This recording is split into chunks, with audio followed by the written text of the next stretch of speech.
improvisation was kind of the theme of this album. And I think a lot of it has to do with, I feel like all my records and songs and stuff are always kind of reactionary to the current musical climate. And I like, even in the old, like when we started Slint, the whole idea was like, we just wanted to form a band that was different because we didn't like all the bands we were seeing locally and stuff. I mean, not all of them. There was just like, I don't know. There were like some shitty punk bands and stuff. And we were like, let's just do something totally different. And that's how Slint started.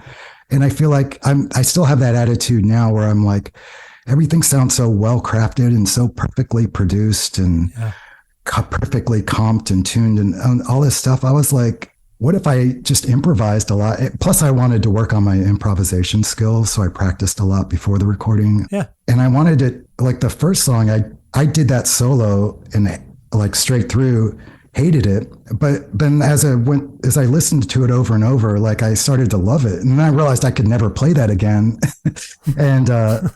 And that was the nature of the improvisation, was like, that's why you improvise, because it's only going to happen that one time. Yeah. And I'm so glad I captured that. Yeah.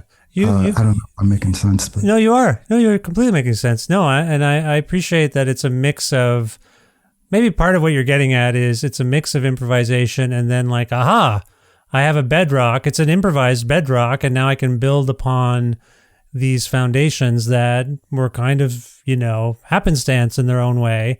That's pretty exciting, isn't it? Totally. Yeah.